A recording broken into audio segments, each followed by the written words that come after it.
As you mentioned, in 2025, the regime executed 2,200 people in one year. And in January, we saw the brutal crackdown with thousands of people who were killed. For over 20 years, the Iranian resistance has clearly stated that the solution to Iran is neither war nor appeasement. It is the network of the Iranian resistance, which works underground in Iran. We are faced up against a misogynist regime. So from day one of the main targets of this regime have been the women of Iran. But the women of Iran from day one have never given in to the status quo. First of all, in Iran, in the last about 12 years or so, we have been facing a new phenomenon, which is called what we call resistance units, or MEK resistance. It is the network of the Iranian resistance, which works underground in Iran.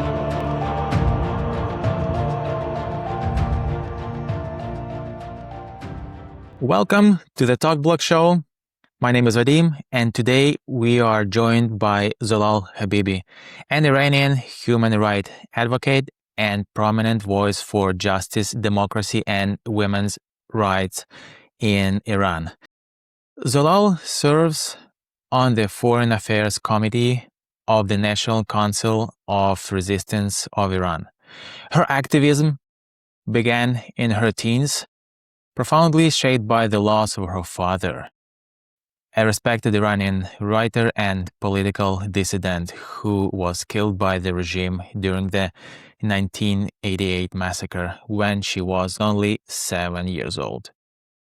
Today, we will discuss the current crisis in Iran, the role of women in the resistance, and the path toward a democratic republic.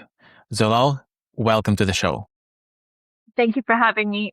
Please allow me to greet those who are tuning into the podcast today. It's a pleasure to be with you and looking forward to My pleasure. the My pleasure. So we can start from first question. When discussing Iran, many people see the solution only in foreign intervention, and some people in counting the current status quo in hopes of creating some change through diplomacy.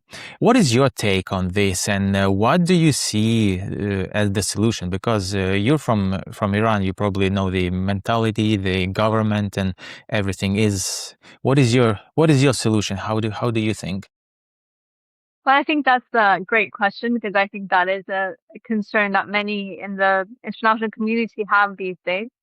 The reality is that not just from today, but because of our understanding of the nature of the Iranian regime and the geopolitics of the region, for over 20 years, the Iranian resistance has clearly stated that the solution to Iran is neither war nor appeasement. It's to support the people of Iran to bring about change. And this was first said by Mrs. Rajavi. She's the president-elect of the National Council of Resistance of Iran at the European Parliament almost 23 years ago. And she clarified that appeasement will eventually lead to a war. And war is not going to be the solution to Iran, both if you look at it from a historic perspective, but also if you understand just the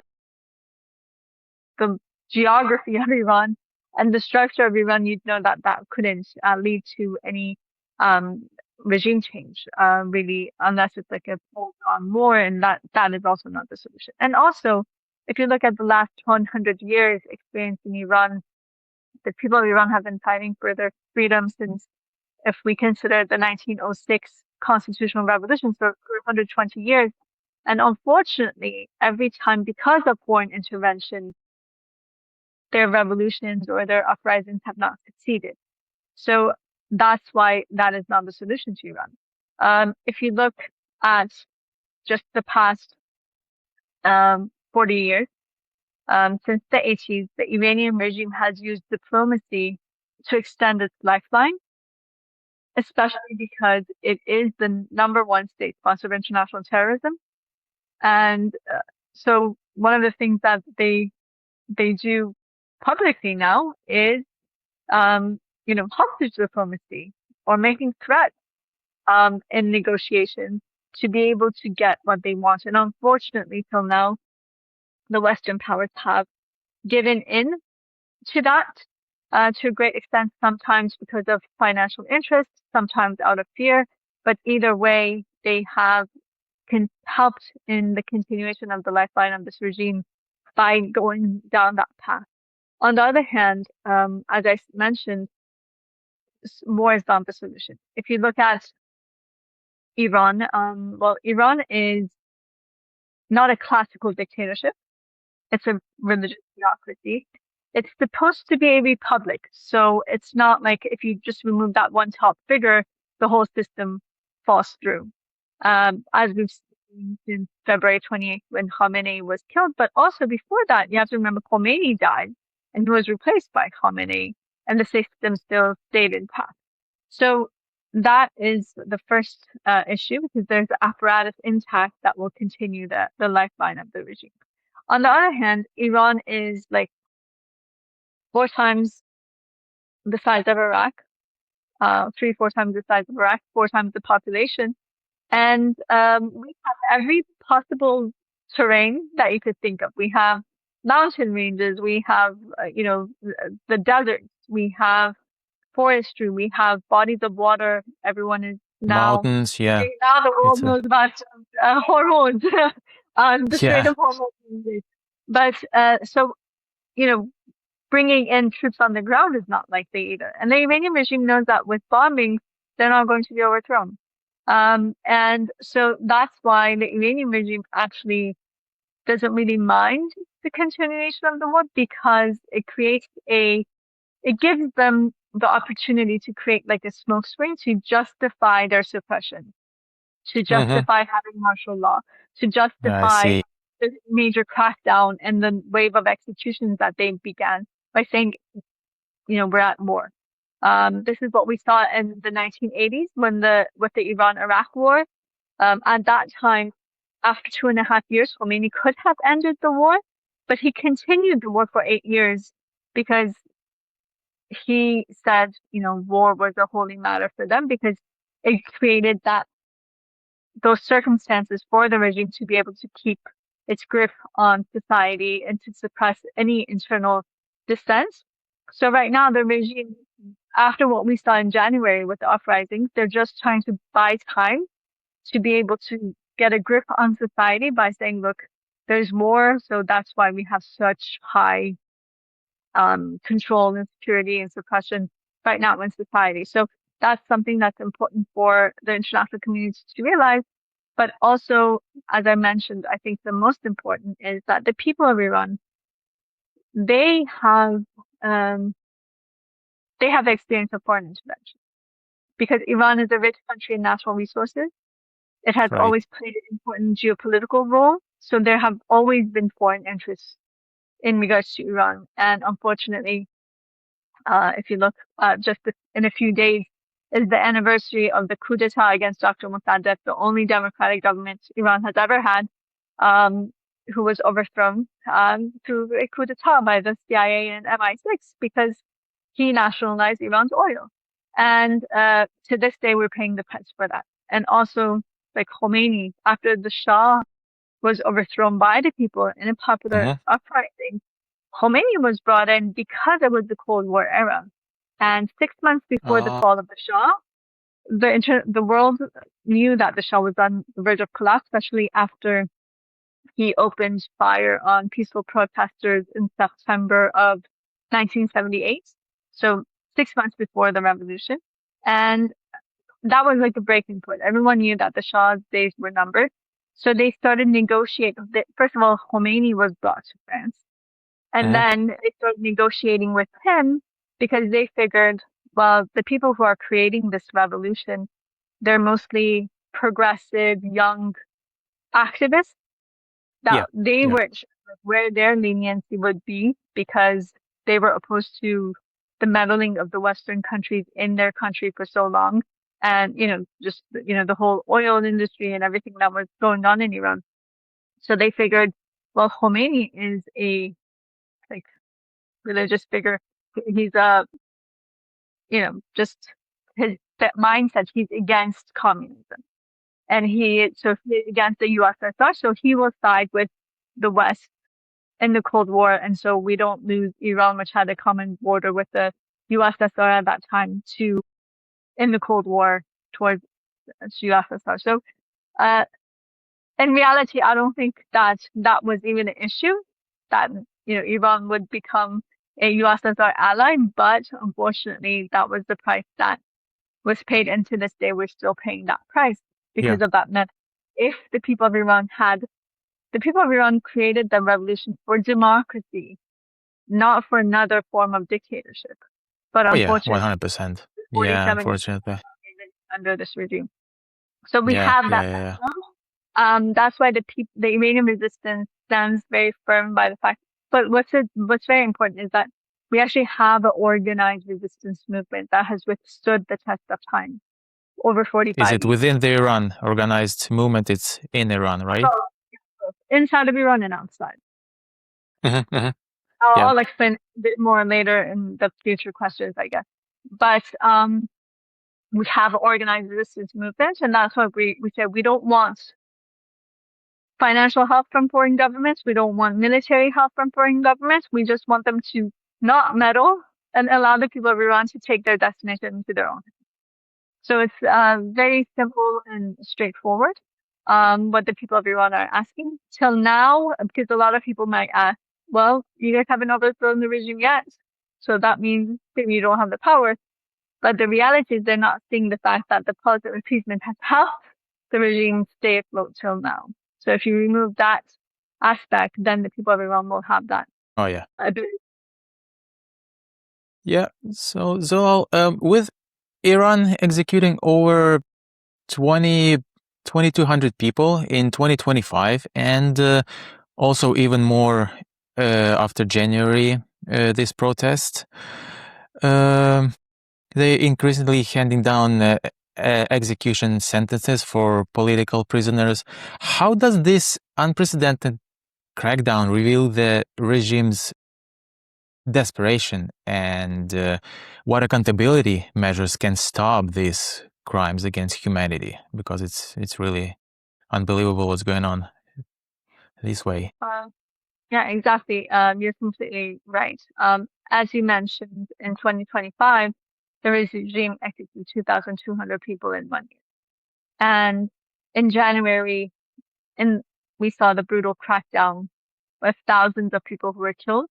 Yeah, there was like tens of thousands. It's even, I'm afraid even to say the number. The number is not clear because there was an internet blackout, and it was very good to get exact numbers.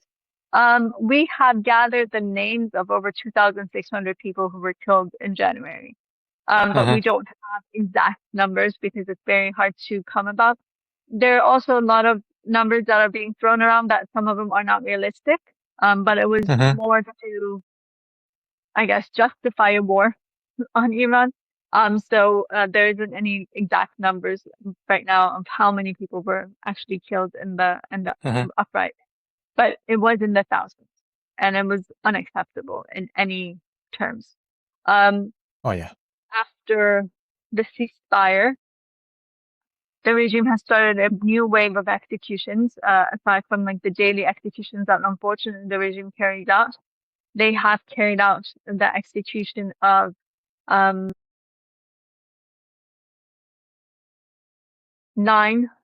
political prisoners affiliated with resistance units inside of Iran, which belong to the People's Mujahideen Organization of Iran, and about over 30 protesters from January protests have been also executed. We had just 2 weeks ago 2 public executions in the city of Isfahan.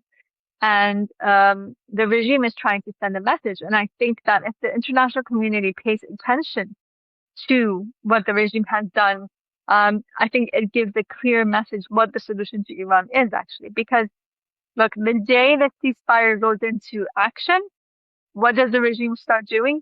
Executing protesters and political prisoners affiliated with the Iranian resistance. Why? Because the regime knows at the end of the day, war is not what's going to bring its end. It's going to be a mixture of the, uprisings, nationwide uprisings with organized, like the operations of organized resistance on the ground. So it's a Yep. combination of these two that will create that change that the people of Iran want to see, which is the full overthrow of this regime. And that is why we see these executions be carried out and the execution sentences being handed down on daily basis. We just had, one case that really, stuck out to me was a case that about 2 weeks ago, if I'm not mistaken, a young man, he was sentenced to execution, and his family background is interesting. He is he's from the Akbari Monfared family. His name is Amir Hassan. He's 22 years old.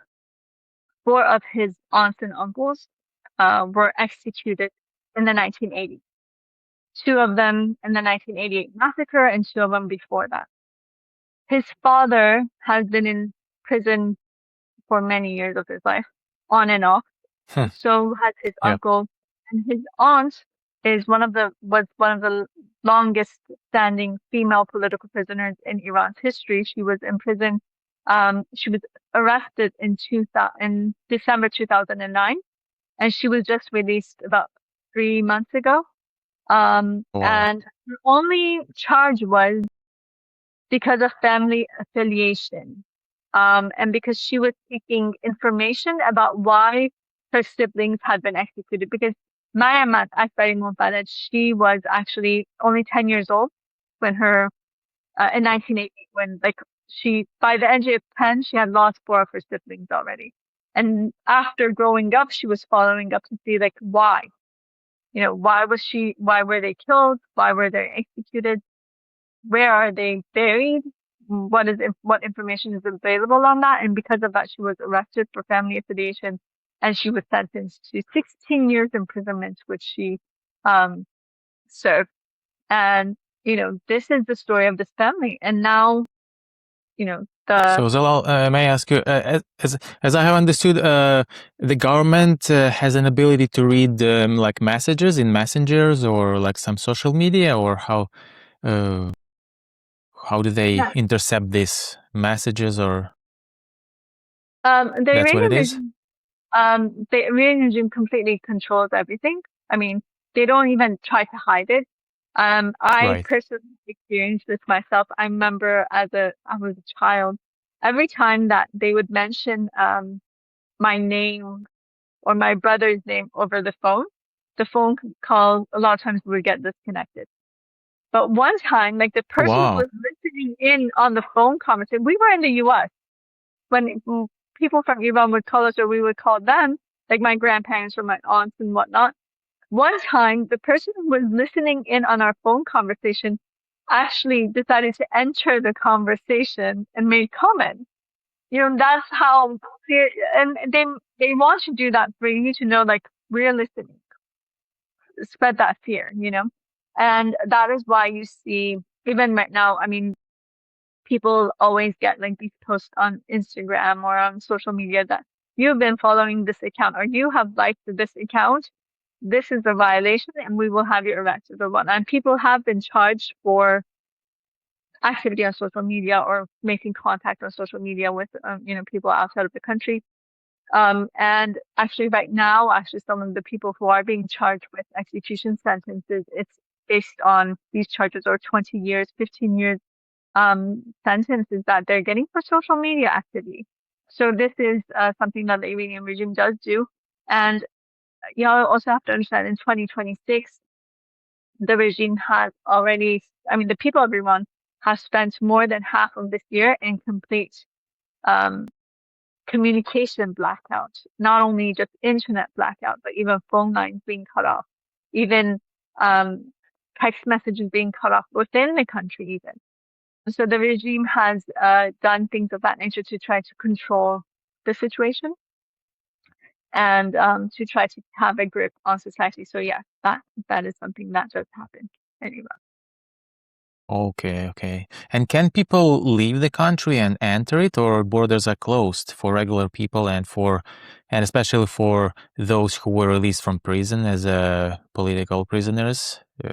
Can they move in and out, or what's going on this way?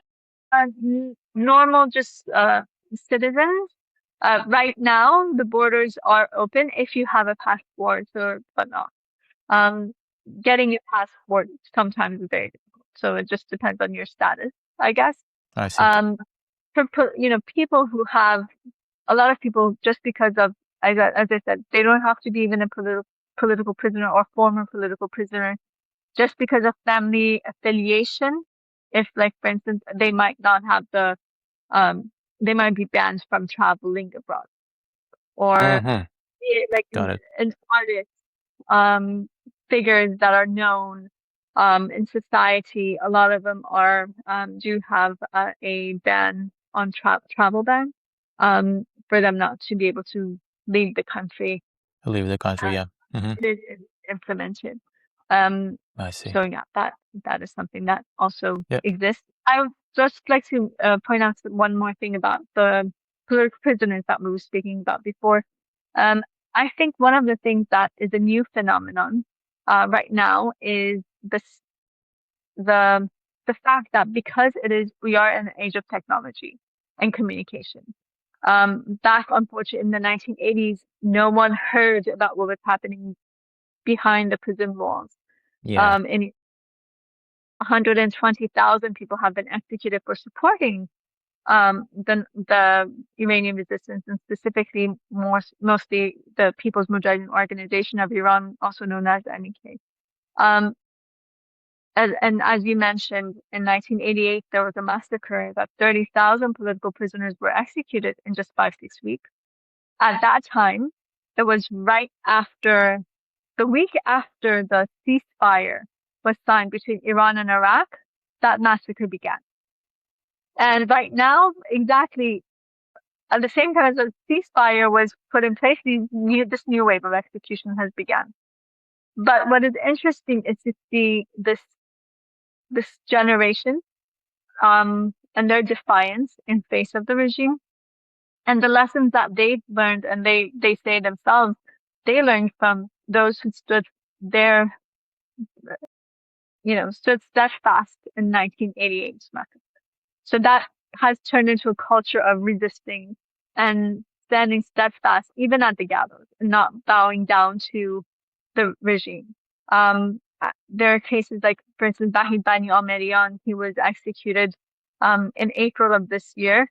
There are a lot of audio messages, video messages, text, handwritten notes from him that were published after he was executed. And it has really not only shaken Iran, but also in the international community. Many outlets have covered his letters and his memos and his messages as a new phenomenon, that this is the Gen Z of Iran. This is how steadfast they are, and this is how much of an understanding they have of the complex situation that they're facing. But they've made that decision to stand and resist and to continue this path of resistance. And join a movement like the MEK that has been fighting for 60 years against both the Shah and the mullahs, to be able to finally create a, secular democratic republic in Iran.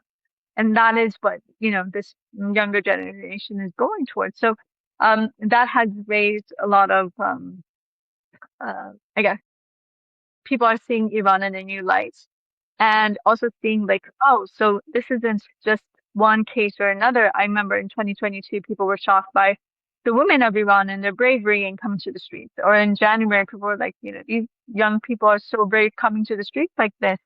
But now they understand it's not one or like single individual cases. It's a whole movement or a whole generation Moment, right. that has Mm-hmm. consisting these days. Okay, yeah. Thank you for giving so much of information. Yeah. Yeah. And another question, why are women leading the resistance in Iran? And what can the world learn from their courage, strategy, and vision, especially in the face of this escalating repression? Like, can you tell more about the women's movement in Well, resistance? we are faced up against a misogynist regime. So, Uh-huh. from day one of the main targets of this regime have been the women of Iran. But the women of Iran from day one have never given in to the status quo. And I think that's really important to understand. But specifically, I'd like to draw attention to this aspect of it, which is not talked about too much. And that is that, uh, in the Iranian resistance, and when I'm speaking of Iranian resistance here, I mean mostly the MEK and then to some extent the NCRI.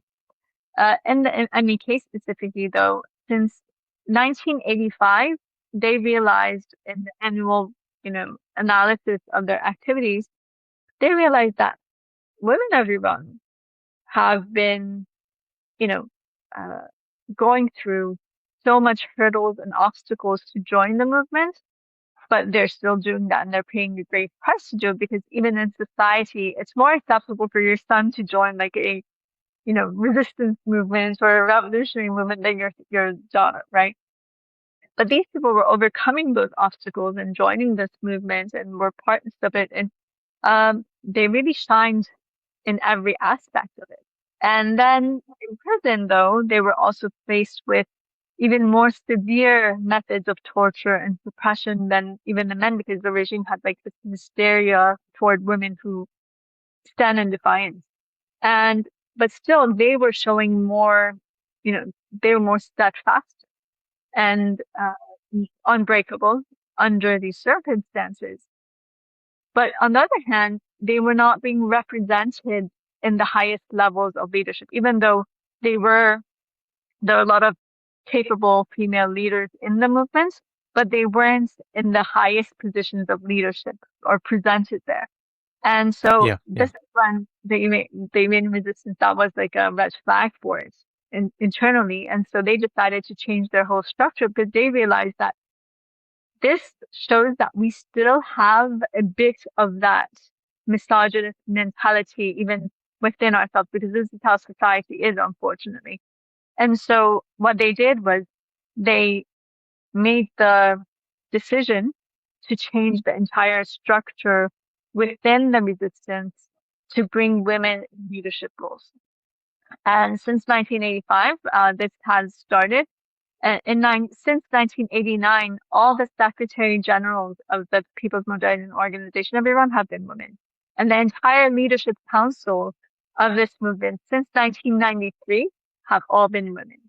And this has led to the growth of the movement, not only among women, but also among men. And men are now taking more responsibility than they did even before, because they feel like this process, it's not only opening the path for women, but it's also emancipating for everyone, because these gender roles, they create so much shackles on everyone in society. And so we have seen the growth of this movement throughout this process. And that's why, like, even though the world was kind of shocked when they saw in 2022 that women were in the forefront of the protest, for us, it wasn't a shock at all. This was the natural evolution of this movement, because for 30 something years, the people of Iran, even if they weren't in direct contact with the resistance, they knew that women are the force for change in the resistance, and they are leading this movement and they are moving it forward. And that in itself has ripple effects throughout society. And that is why we see women at the forefront. And I remember, when I was about 15 years old, I heard a speech by Mrs. Rajavi. She's the president-elect of the Iranian resistance. And she is the one who actually, she's the mastermind behind this whole concept of women in leadership and the movement. And she said there, addressing Khamenei, she said, the women of today the suppressed women of today are the vanguards of tomorrow, and you will be overthrown by this same force that you take for granted that Mm-hmm. exists. And that is what we're seeing in Iran, I believe. And this has really propelled the women of Iran forward and has broken a lot of, glass ceilings and just these mindsets. And today, 52% of the National Council of Resistance of Iran, which is the parliament in exile, are women. And our president-elect for the future of Iran, after the overthrow of the regime, is also a woman, Mrs. Maryam Rajavi, that I mentioned before. Mm-hmm. Okay. Thank you. What are the biggest misconceptions about the current Iran crisis and the Iranian opposition groups, and how do these misunderstandings hinder progress? Like, what do you think people do not know or maybe misunderstand something? I think the first one is what we spoke about before, of, thinking that we're stuck either between negotiation and diplomacy with this regime or war, which is Mm-hmm. not the case. There's a third option, and that's supporting the people of Iran to bring about change instead of giving into the positive appeasement or mm, thinking that war is going to make any change for the people of Iran. Um, could you give me 1 second? Let me shut that. Absolutely, yeah. Sorry about that. Could No edit that problem. part. Okay. So one misunderstanding or is in regards to war not being the solution or appeasement. It's to support the people of Iran. They have the capability and the capacity to bring about change. The second, I think, is probably what comes next.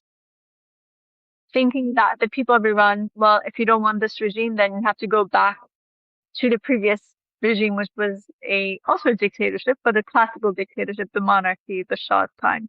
Um, the reality is that that's also not the truth. The people of Iran want to move forward to a secular democratic republic, where there's people's sovereignty.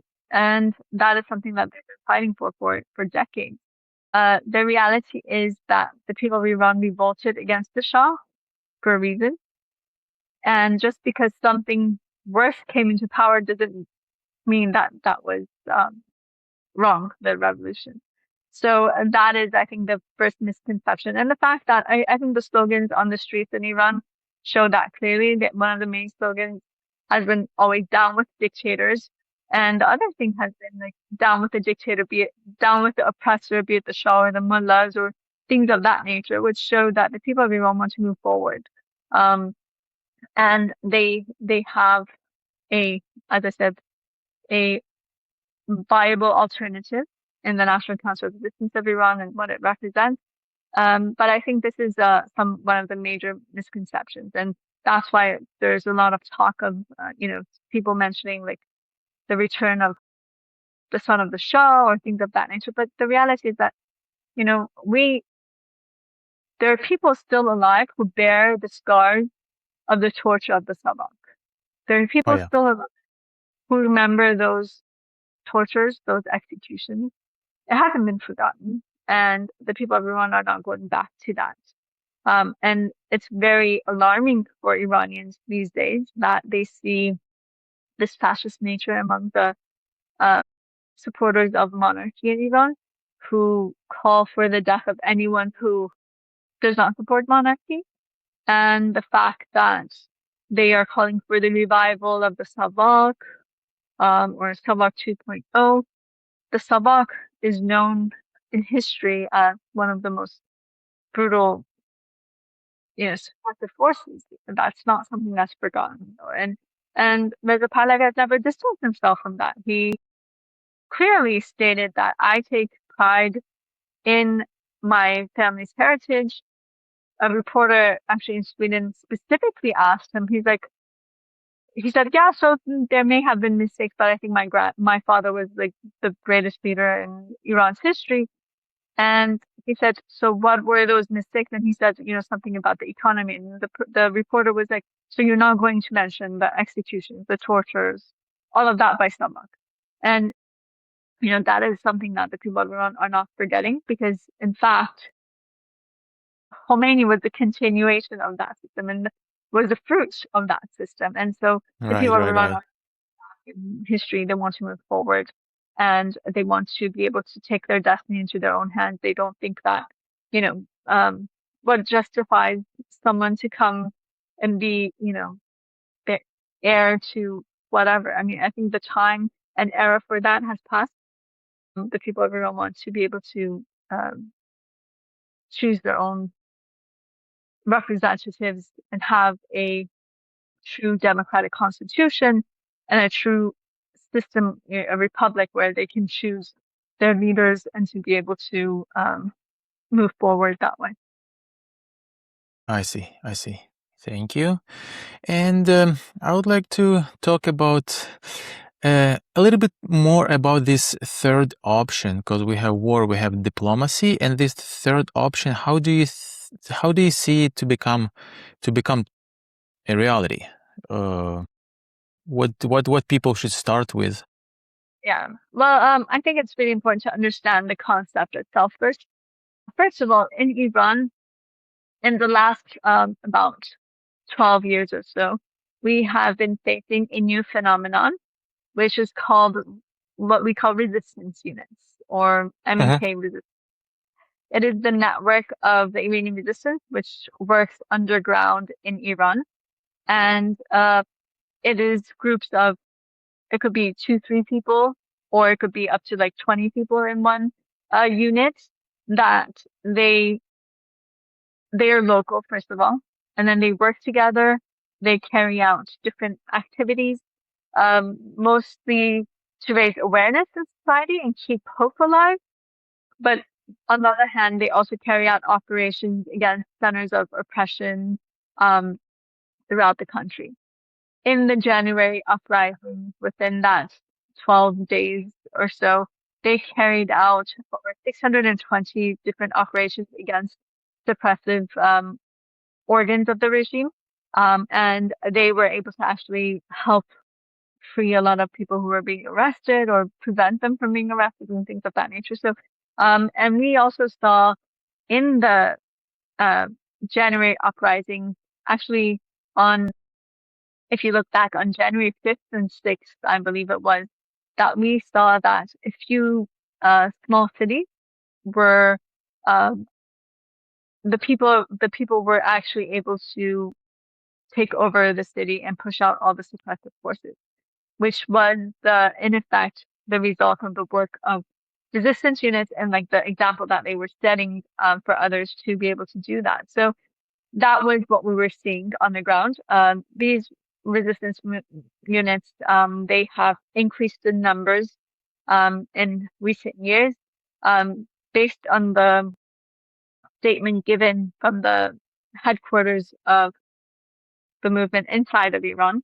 They announced that in the process of the uprising, over 2,000 of them were either killed or arrested without, any clear indication of where they're being held right now. So that is Yeah. what we're seeing. But also, this new wave of executions is also proof of that. But what's important is the fact that despite this mass arrest, not only have the activities not decreased, they have increased, which shows like the extent of the network. Also, I'd like to point out to something is about a week before the start of the war. Um, the regime for about 50 days, they had complete martial law in place in Iran after the uprising. And the minute that the day that universities resumed classes on campus, protests broke out in Iran. So this is 1 week before the start of the war, actually. It was on Saturday, the 23rd, I believe, February 23rd. So Uh-huh. protests broke out in universities, and the regime was not able to control it. And this was day one of the universities going back to classes. And the regime couldn't control this, and it continued for like 3 days. The day after, this was on February 22nd, on February 23rd, so 5 days before the start of the war, um, 200 members of resistance units carried out a operation against the headquarters of Khomeini, the same place that was targeted on February 28th and led to Khomeini's death. In that, And may I ask you, you say the operation, what kind of operation? Is this like special forces operation, or this is some legal, or like what it looks like briefly? This is like yes, armed people, or what is that? it was it's like kind of, I guess, like guerrilla warfare type thing. But yes, it was people who had armed themselves. Some of them were homemade material, but still they were able to do that. But what was important is that, first of all, 200 were able to organize, 250 were able to organize together. So different units coming together to carry out a joint operation on the most secure location in all of the country at a time that they were on heightened security due to fear of war starting any day. And they were able to infiltrate that compound or headquarters, even though that headquarters was protected at that time by over 8,000 suppressive forces. And for the people of Iran, that had a message. Because it was clear for the 250 who were taking part in the operation that they wouldn't be able to like overthrow the regime with 250 people. That wasn't the key. The key was to carrying this out. First of all, breaking that fear that existed in society that the regime was able to suppress the protests. It gave this message that the regime is in a much weaker position than you think, because 250 people were able to infiltrate at a time that they were on heightened security, and then this is their most secure location in all of the country. So that was the message for the people of Iran, and it gave them a lot of hope that, so this is going to be the new norm now. Right, Protests right. simultaneous with operations being carried out. Those are, leading this movement, or, the more progressive, or the more, I guess, pioneers in the movement. So, because change never comes about but from the millions. It's, a small sector of any society that brings about that change. So Exactly, they yeah. understood that it's Small going to be groups, a yeah. combination of these two, like mass protest by the people and those who will be leading the operation to make sure that the regime can't suppress the people who are coming to the streets. But unfortunately, 5 days later, the war started, so it was impossible for any operations to be carried out, really, because there are bombings over your head. You have to take shelter, Exactly, yeah. Martial law in state. But I think that gave a glimpse, and that is why the minute that the ceasefire went into action, the regime started the execution of people who were members of resistance units, and also those who carried suit from the protesters and that, followed the same messaging or the same methods from the protests from January. I see. And quick question, what was the reaction of Iranian people when United States started bombing everything and destroying, and they were happy, or maybe opposite, or like what was in the society? What vibe? I think that you will never find the people that would like their country to be bombed. Were people happy that Khomeini has been eliminated? But was this how they saw it? No, because he wasn't held accountable for his crime. And hasn't led also to any kind of like complete change. And in fact, it has opened the regime's arms for more suppression. But also, on the other hand, war, unfortunately, comes with a lot of devastation. I think this is something that the people of Ukraine know more than anyone else and can relate to. But Oh yeah, yeah. The destruction of infrastructures, the civilian casualties of a war are very high, and unfortunately, people of Iran feel like they're stuck between pressure from both sides. So from above, there's bombings, and then from down below, there's also the suppression of the regime, Yeah, right. which is using that to keep its grip and control over society. So they're stuck between the two. But yeah, as I mentioned, also because of the experience that we do have as a people, we know that, at the end of the day, we have a saying in Farsi. We say, no one's going to scratch your back except your own finger. If you really want to see a democracy come, democracies can't be installed. That's come from the people. And so they believe that we have to be the change that we want to see in society and we have to bring it about. The people of Iran are willing to pay that price. They have the capability and capacity to bring about that change, but what they're asking for the international community is to not turn a blind eye on the regime and not to, continue this line. I think that the statements by over 32 countries actually this week in regards to the human rights situation in Iran was a welcome change, because since March till now, the regime has been carrying out mass executions. And what's astonishing to me is that, for instance, last July, 2 political prisoners were executed. Practically 10 governments gave a statement that weekend, condemning the execution of political prisoners. This year, over 50 people have been, since April till now, over 50 people have been executed in Iran for being a protester or a political prisoner. Many of the Kurdish groups, they have been bombed by the Iranian regime. And to this day, till last week, it was complete silence from the international community in regards to all of these things. And that sent a message to the Iranian regime that, oh, you know what? Because we want these negotiations to go forward, we're willing to turn a blind eye on all of that.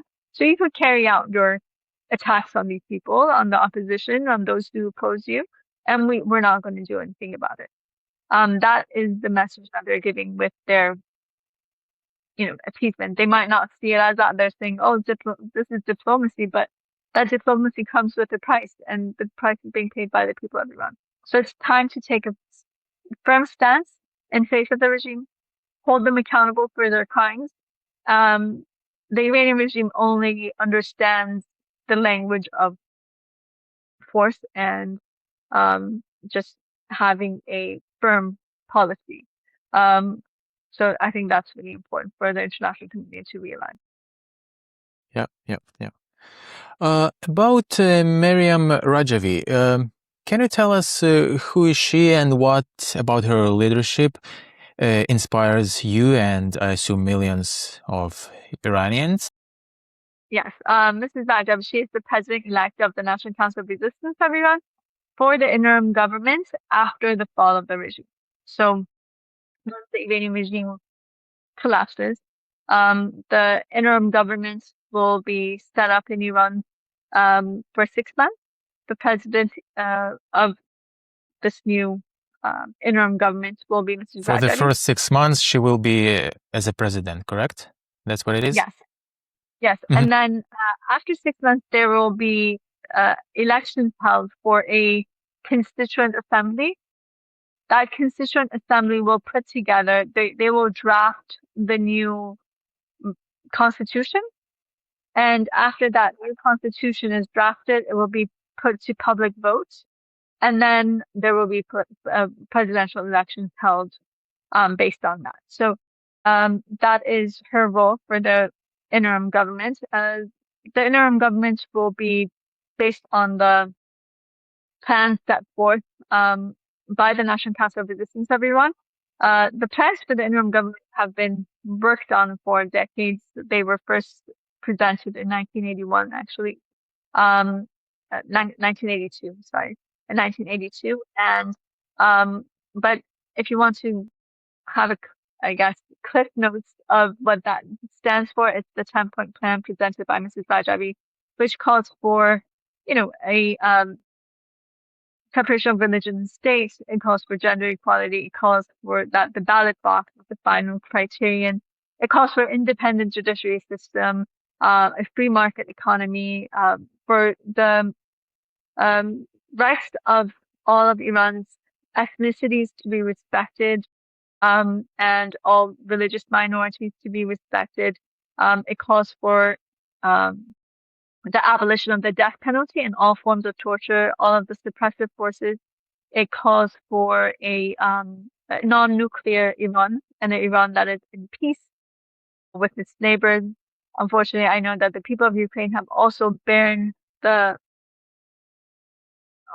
unfortunate cost of Iran's terrorism and warmongering. Yeah, they collaborate with Russia with those drones. Yeah, it's a big deal. And millions also in the region, and so we want to put an end to that. So really, it's a blueprint for a true democracy. And Mrs. Bajavi has inspired, as you mentioned, millions. For me, she has been a role model for me from my childhood.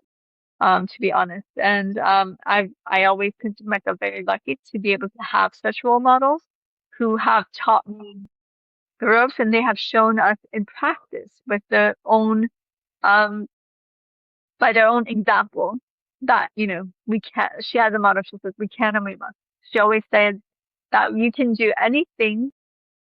What's important is first make that decision, and then respect your own decision, and pay the price for them step by step, and you will be able to accomplish anything. And she has led that path with her own example. And I think what has been really inspiring from her is the fact that she's never been after being that,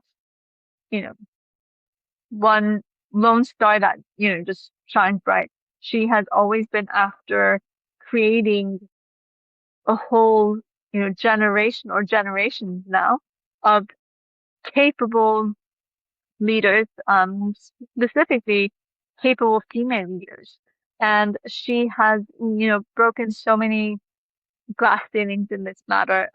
It's very interesting to me that we usually have every year we hold a conference for International Women's Day, and that is like the only chance that we actually speak about our own experience and in the year of what we've been able to accomplish in this part of our fight too, because this has always been part and parcel of our fight.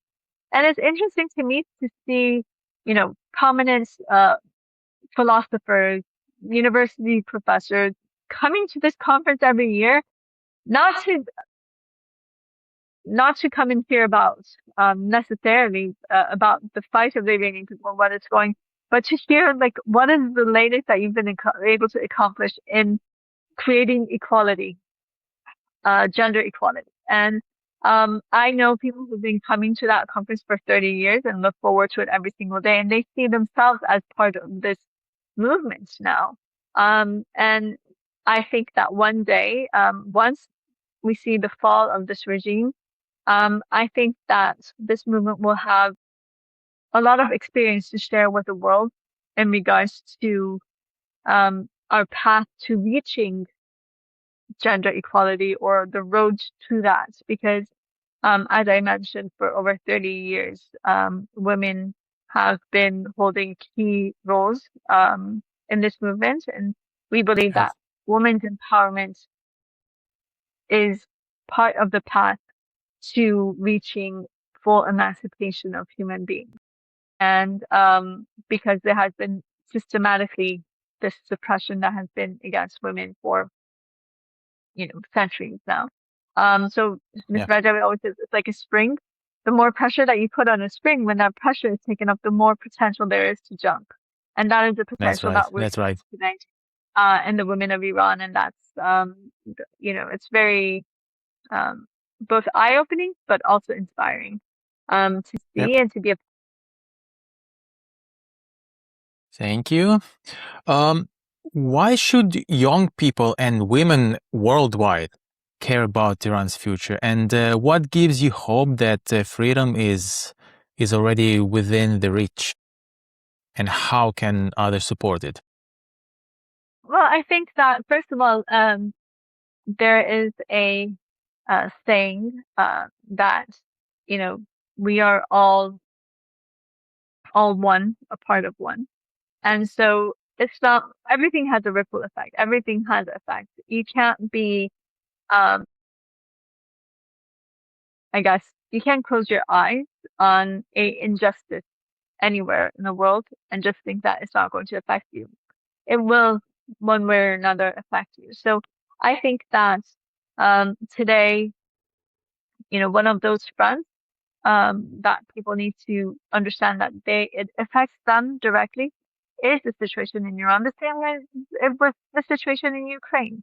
I think that everyone needs to have a stance on these things. That you can't be, there's no neutrality here. You have to have a. I think that we also saw, unfortunately, during the days of the war with Iran, how immediately it didn't stop at Iran's borders. Iran took it to 20 countries and neighboring countries too, because that Oh yeah, is yeah. what number one state sponsor of international terrorism was. So I think it affects all of us, and specifically youth and women, because they need to understand, first of all, what this means for their own futures too, but also because women and youth are the main victims of this regime. 70% of Iran's population is under the age of 30. And not all of them, but even their parents' generation to a great extent have seen nothing but this regime. And that needs to come to an end. And I think in the world that we live in today, this connected world that we have, we all have a responsibility toward what we see. I don't know about you. I That's right. always in school learning about like World War II and, that era, I always thought, why weren't there more people who stood against Hitler? And, Yeah, I I had that in didn't school as well. understand. Yeah. And I always thought about that. And I was like, what would I have done if I lived back then?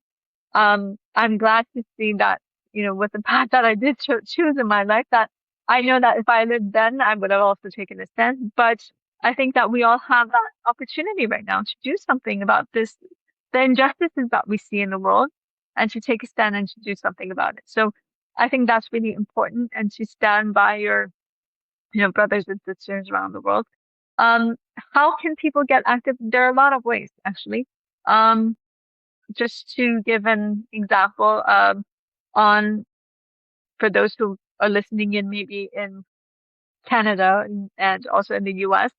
Well, for one thing, the UNGA is ahead, the UN General Assembly in September.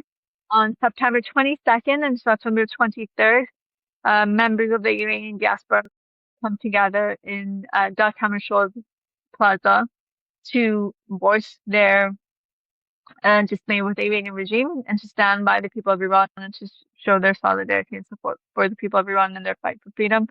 That is something that everyone is welcome to join.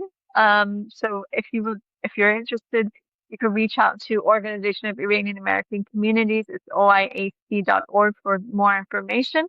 They have chapters across like 40 different states in the US. So you're probably covered there, but they also have, there are also organizations of the Iranian community also in Canada and other places that you could reach out to, iranfreedom.org, and they'll put you in contact with local chapters. They do have a lot of activity. Just last week, actually, there was a demonstration in Toronto honoring the 1988 massacre, the anniversary of that. And so they do hold a lot of different activities, be it, working with lawmakers, parliamentarians in different countries, or members of Congress and Senate in the US, or reaching out to, international entities with like the United Nations or whatnot.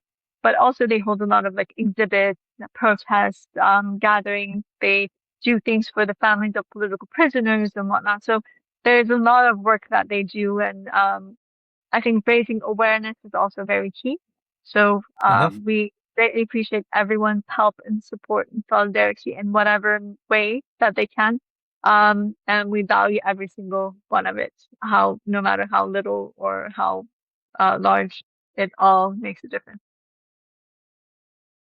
Okay. And can you tell us how people can either contact you or maybe learn about Maryam Rajavi's vision? Does she have a website? Yes, definitely. There's actually a few websites that you can visit. There's mayamrajavi.com, which is mayam-rajavi.com. I'll give it to you so you could share it in the notes.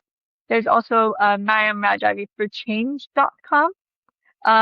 To learn more about the National Council of Resistance, everyone, you can visit ncr-iran.org. And to learn more about those who are interested in women's movement in Iran, there's the WNCRI.org. So it's the Women's Committee of the National Council of Resistance of Iran. There are a lot of stats there. There are a lot of information there that can be informative to people. So these are ways that you can contact or learn more about the resistance. And I am also available on most social media platforms. So on X, Instagram, or LinkedIn. If you search my name, it should come up. And I'd be happy to respond to anyone who would like to be in contact. Good. Okay, thank you for being with me today, Zolal. Thank you for sharing your insights and advocacy with us today. Guys, it was Zolal Habibi with us on this episode today. I will attach all the information how to contact her and support the Iranian resistance movement in the description below. And that's it for today's episode. Everybody take care. Bye-bye.